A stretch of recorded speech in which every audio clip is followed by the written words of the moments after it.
Hei, kā šī noču? Kā es biju noilgojies? Nu ko, ilgi mums nav bijusi sērija, un pat cik skills āķis ir remontā, joprojām. Te nu man ienāca prāta, ka mēs varētu bišķiņ parunāt. Šodien parunās par to, cik tev izmaksā pašam savu galdniecību. Laižam!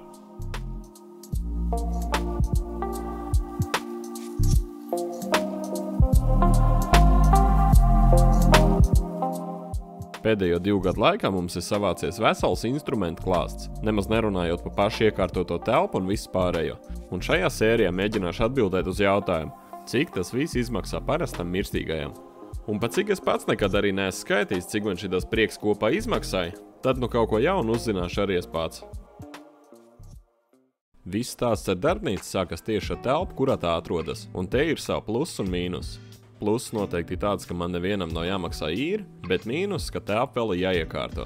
Tieši te arī sākas pirmie tēriņi darbnīcai, tieši ar dēļiem, naglām un skrūvēm.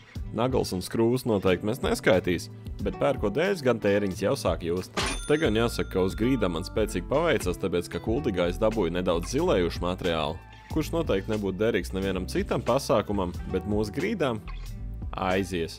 Starp citu, tieši tāpat kā neskaitīt skrūvus un nagls, es neskaitu arī tās brusītes, ko mēs izmantojam, lai uztaisītu plaukts un visu pārējo. Tāpēc, ka manā gadījumā man spēcīgi paveicās, un lielākā daļa materiāla jau mētājās darbnīcā. Ja pats plāno iekārtot kaut ko priekš sevis, tad rēķinies, ka telpa būs jāiekārto. Līdz ar to tev vajadzēs kaut kāds brusiņš, plaukts, skrūvus, nagls un visu pārējo. Un tas arī maksā. Un runājot par telpām, tu nevar nerunāt par gaismām. Gaisums ir viens no svarīgākajiem aspektiem galdniecībā viena liela iemesla pēc. Un tev vienkārši jāredz, ko tu dari. Oriģināli telpā uz vietas mums bija pieejamas pilnīgi galīgi garām parastās kaut kādas cūklāmpas. Tās mēs ātri nomainījām uz prožektoriem un jau bija daudz labāk. Bet, protams, tikko kā bija pieejamas kaut kādas sakarīgākas lampas, nu tā mēs viņas nomainījām arī uz tām. Vēl pie gaismām būs jāpieķeras tajā vietā, kur darbnīca paplašinājās, bet pirmo oriģinālo telpu es teiktu, ka mēs izgaismojuši tīri tā neko. Un atgriežoties pie oriģinālās video tēmas, ja pieņemam, ka to pirmo reizi trāpīs viss pareizi un tev nevajadzēs visas gaismas likt pa 2 reizēm, nu tad vienkārši tie būtu 10-11 lineārie gaismekļi, kas tev katrs izmaksās kaut kas ap 12 eiro.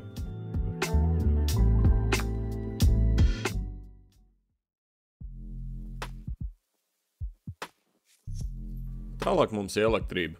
Elektrība tas ir viens no tiem punktiem, ko es atliku visvairāk. Viena iemesla pēc, tāpēc, ka tas sanāk diezgan sālīt. Ja uz to visu paskatās tā vienkāršot, tur it kā nevajadzētu būt nekam daudz. Bet, lai iepirkt dažādas vadas, un viņi vienmēr būs pa īsu un būs jāskrien 2. un 3. reizi uz pilsētu, beigās tas cipars salecās. Jauna vada manā skatījumā tas ir pilnīgi noteikti vajadzīgs, un tur pat nav īsti ko apspriest. Tāpēc, ka instrumenti ir diezgan jaudīgi, tur viens pa 2 kW, otrs pa 2 kW un beigās salecās. Tu noteikti negribi, lai tev kaut kādā brīdī sāk silt vadu un kaut kas rubīties ārā. Un pat cik jūs redzēja, kādas no sākuma uz vietas bija lampas, nu tad droši vien jūs stādās priekšā, kāda bija vada. Tas nekam nedara. Un, protams, jauna vada tā ir tikai daļa no visas procesa. Mēs arī salikām atsevišķu uztaisījām skapīti, kur ir skaitītājs, lai mēs varētu redzēt, cik mēs aptuveni notērē. Kaut gan godīgi sakot, es varbūt 2 reizes esmu to skapīti attaisījis un apskatījies. Un, protams, automāts uz katru pusi, tā lai, ja nu kaut kas notiek, vai mēs gribam pielikt kādu papildus rozeti kaut ko tam līdzīgi, lai mums nav katru reizi jāslēdz ārā štroms visai darbnīcai. Kā arī par rozetēm, tas ir galvenais pluss, ko mēs no tā visas ieguvām, un neskaitot drošību. Kā tagad rozetes ir visās malās, tā ka es varu bez pagarinātāju kaudzēm saslēgties visur, kur man tas ir vajadzīgs. Cik man šitas prieks izmaksāja precīzi cipari, es tev vienkārši nevaru pateikt. Tāpēc, ka lai arī no sākuma es iepirka diezgan lielu, kā man likās, rezervu visus vajadzīgos materiālus, tas ir vadas, rozetes un viss pārējo. Jau būvējot dabūju uz veikalu skriet vēl pāris reizes, nu tā kā, tu saprati. Kopā šitas process plus mīnus uz šito man mazo telpu man izmaksāja ap 250 eiro.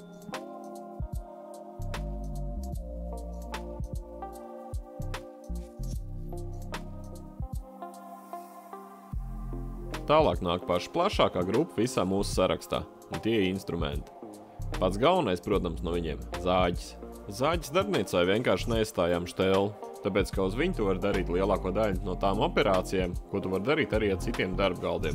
Teiksim, ar zāģi tu vari gan garināt, gan griezt pēc platumiem, gan arī izmantot viņu citu instrumentu vietā, teiksim, kā frēzi. Vēl tu viņu, protams, var nomest arī uz grīdas.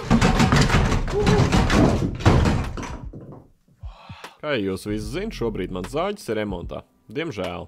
Bet tas ir štrums, kas 2 gadu garumā zāģēja osas un ozolu, kaut gan galīgi nav tam paredzēts. Un burtiski šobrīd skilzāģim pārtina rotoru, un visticamāk pēc tam viņš zāģēs tieši tikpat ilgi un tieši tikpat aktīvi. Jebkurā gadījumā tādā cenu diapazonā tas ir labākais, ko tu vari dabūt. Absolūti. Starp citu pa cenu runājot, es viņu kādreiz ņēmu uz atlaidu un izmaksāja man viņš 237, itavo 240 eiro. Un tagad es skatos, ka viņš jau turpat, kur es viņu ņēmu, tieši zem tā paša linka, maksā kaut kā 290. Un es esmu diezgan drošs, ka lētāks viņš noteikti arī nepaliks. Par spīti tam, ka viņš man tagad noplīs, es pilnīgi noteikti neko citu arī iesācējiem neieteiktu, tāpēc, ka šis ir maksimums ekstras, ko tu vari dabūt pa zemāko ciparu. Viss kā man patīk.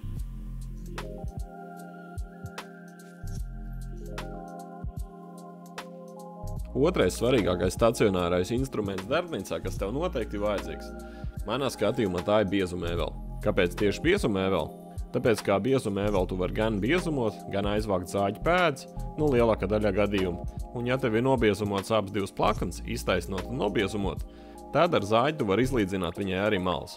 Līdz ar to tu jau vairāk vai mazāk var dabūt kaut kādās dimensijās, vairāk vai mazāk taisni, jau sagatavu. Manā gadījumā, kā vienmēr, es izvēlējos hobija līmeņa instrumentu Shepak PLM 1800. Par viņu es esmu uztaisījis arī atsevišķu apskatu, un izņemot to, ka galds vidū nedaudz cilājās, nevar viņam atrast pa lielam nevienu mīnus. Šitas rīks man izmaksāja apmēram tāpat, un šobrīd viņš maksā 422 eiro. Un varbūt liekas, ka tas ir daudz, bet pa šitādu ciparu iztaisnot 33 cm plata detaļa līdz 15 cm augstumā, es teiktu, ka tas ir pat ļoti ok darījums. Protams, ir opcija pirkt arī universālo darba galdu, kas ir kombinētais gan biezumēn, gan taisnojamā, bet par to mēs parunās nākamo.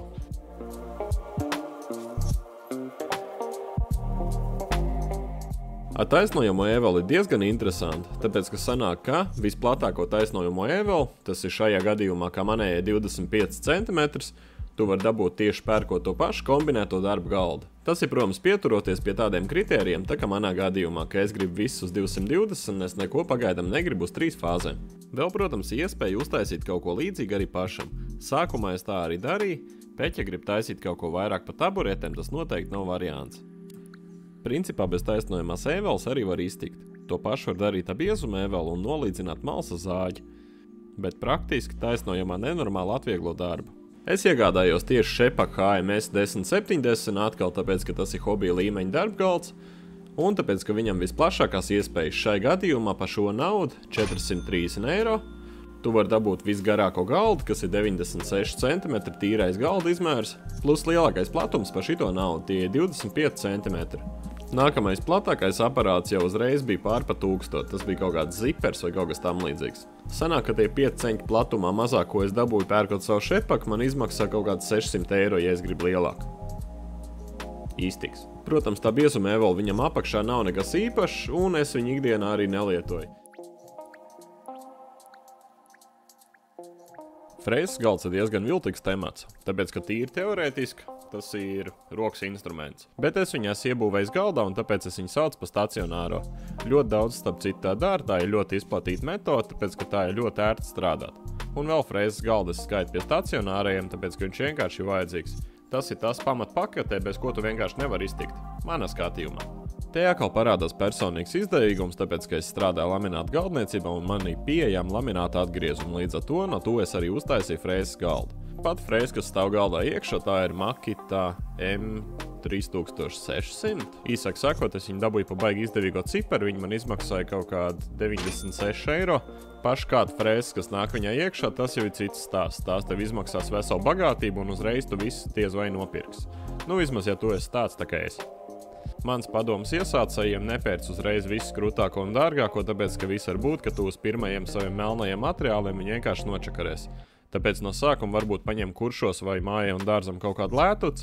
Un tagad tu jau sāc saprast, ko tu dari, aizbrauc pie mūsu draugiem uz Forkus, un jau nopērc kaut ko sakarīgāk. Nākamie 2 štrumiņi, pa kuriem vajag parunāt, tie ir pēdējie, ko es skaitu no stacionārajiem. Tas ir nosūcējs un garinātājs. Un viņus es ieliku pēdējos, tāpēc kā, bez viņiem to var iztikt. Ja tā tev ir kaut kāda rupjā darbnīca, kur tu pats priekš sevis kaut ko reizēm izēvelē, Tā tu vari iztikt arī bez tā nosūcēja. Nu, tu saprati. Garinātājs tieši tāpat. Garinātājs it kā paņēma savai ērtībai, bet par to mēs vēl parunāsim. Nosūcējies reāli gribēja, bet viņš nebija īsti plānā. Es braucu uz Rīgu pakaļ kompresoram un tā nu sagadījās, ka es atbraucu mājās ar nosūcēju. Izmaksāja viņš man 170 eiro un nopirku es viņu Aflexā. Visi šitie mazie nosūcēji uz 220 principā ir vienāds jauds ar vienādiem tilpumiem un tā tālāk.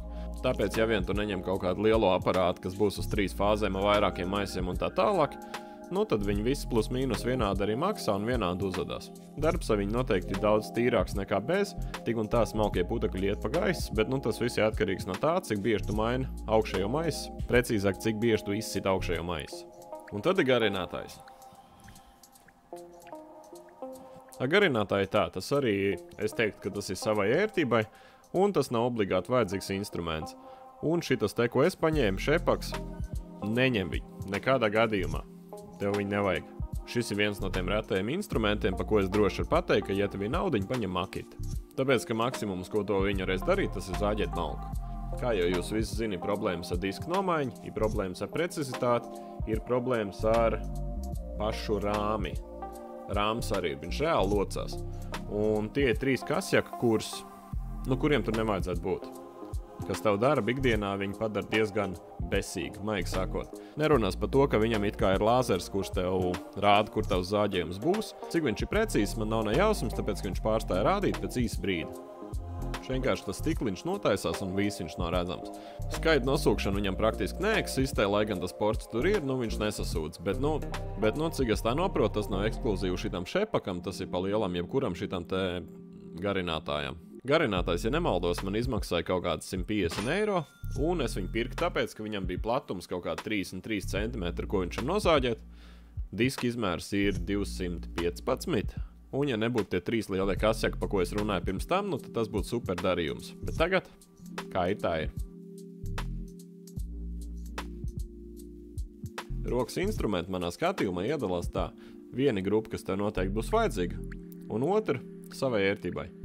Pie tiem, kas noteikti būs vajadzīgi ietilpst skrūpistoli, bez tās nu nekā. Vislabāk 2, bet tas jau akalī ērtībai. Tev noteikti vajadzēs vismaz viena slīpmašīna. Ja izvēlēs vienu, vislabāk paņem ekscentru slīpmašīnu, tāpēc, ka tā būs universālāk. Ja 2, tad tev noteikti vajadzēs arī lentes slīpmašīna. Tas ir tanks. Vēl tev noteikti vajadzēs kaut ko, lai taisītu savienojumus, tāpēc, kā ar rokas zāģīt, visticamāk, ka tu savienojumus visu laiku netaisīsi. Tas nozīmē vai nu biskvīts, tapotājs, vai ideālā gadījumā dubulto savu budžetu darbnīcā un nopērc domino. Visticamāk, no pamatštrumiem vajadzēs arī virsfrēzi, bet, ja tev viena iemontēt galdā, tīri tehniski tu viņu ņemt ārā, tagad to mēs neskaitīs. Nu, un, protams, kaut kāds pamatklēks, kaut gan bez tā arī varētu iztikt. Un uz robežas starp vajadzīgiem štrumiem un tiem, kas ir savai ērtībai, es noteikti nolikt cirkulāro zāģi, nu, un, protams, figūru zāģi. Figūru zāģis tā kā vairāk pie vajadzīgiem. Tāpēc, ka tehniski uz savām vajadzībām var visu piezāģēt arī ar rokas zāģīt. Un tev jau ir lielais zāģis. Bet praktiski, ja tev vajag kaut kādu liektu līniju vai kaut ko tam līdzīgu, tev vajag izzāģēt tās pašas kailītes grīdlītes, tu noteikti gribēs figūru zāģi. Te instrumentiem spēcīgi cenas var atšķirties, un tas viss ir atkarīgs no tā, kāda firma izvēlies. Vai uzreiz sakot zobus un pērc kaut ko krūtāk, vai, kā vienmēr es to daru, nolas tādu komplektu, kur tu vari strādāt jau, un tev pa bišķim no viss, varbūt viņš nav pats dārgākais, bet, nu, tie instrumenti, kas strādā. Viss oriģinālie instrumentu komplekti es pirku pa savu naudu, tā ka manā plānā nebija nekāda darbnīca un nekas tāds. Tas viss notika laikos, kad es braukāju pa vakariem uz montāžām. Tieši tāpēc lielākā daļa man rokas štrumi ir tieši uz akumulātoru. Pa lielu daļu instrumentu, protams, paldies skatītājiem un tieši tāpat atbalstītājiem. Un pat cik to es pa savu naudu neesmu pircis, nu tad es vienkārši skaitīšu to, ko es esmu pircis pats. Lobziks, figūru zāģis, atvainojos.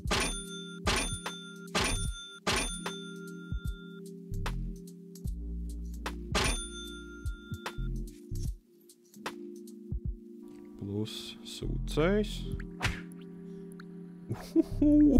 Labāk nebūtu rēķinājis. Šitie, protams, nav ne tuvi īstie tēriņi, tāpēc, ka nāk iekšā visādi tur šķaidītājs, milšu papīri un vispārējais tur. Sākot no frēzēm, beidzot ar ceļu uz turienu un elektrību darbnīcā un blā blā blā. Bet, kā redz, šitos hobijs beigās izmaksā tīri tā neko. Tā, lai būtu godīgi uz sitiena, šitādu ciparu noteikti nenolikt. Bet, kad tu no mēneša uz mēnešu ej un pa bišķim lietas katru mēnesi nost, nu, tad tas viss jau ir savādāk, un tad tas viss jau ir darāms. Un, protams, pats galvenais šitai ceļojumā, ja to visu izdarīt bez kredītiem, to bišķi nebūtu ne no viena atkarīgam. Man īstenībā diezgan sen gribējās pašam šito visu sarēķināt, un sen gribējās uztaisīt šitādu info video. Un pat cik zāģis šobrīd remontējas, nu tad es domāju, ka ideālais brīdis parunāt par cipariem. Protams, nerunājot par to, ka vienmēr ir interesanti iebāzt degunu svešā makā, un cerams, ka cilvēki to gribēs un skatījumi būs un bla bla bla. Starp citu, pa skillzāģi baigi daudz ir prasījuši pa update, un jā, viņš šobrīd remontējas, skillzāģim ir pārdeguši pāris kontakti, un viņam šobrīd pārtina Anchor. Pirms jaunā gada es viņu atdevu remontā, un visticamāk es viņu dabūšu apakaļ tuvākā laikā. Mums kā reizi čupa darbiņiem padomā, tā kā saturs būs, tikai viņš ir jāsagaida. Katrā gadījumā, ja nu mēs nepaspēs tik ātri uzfilmēt sēriju, nu tad varbūt uztaisīs vēl kādu infosēriju tā kā šito. Redzēs, kā būs. Jebkurā gadījumā, ja tev patīk tas, ko tu redzēji, droši nospied laiku, abonē kanālu un tiekamies jau nākamajās epizodēs. Droši piesako arī pārējiem maniem sociāliem tīkliem. TikTokā, Instagramā un Facebookā arī reizēm šis tas parādās. Ar jums bija Rudolfs un tiekamies nākamajās epizodēs.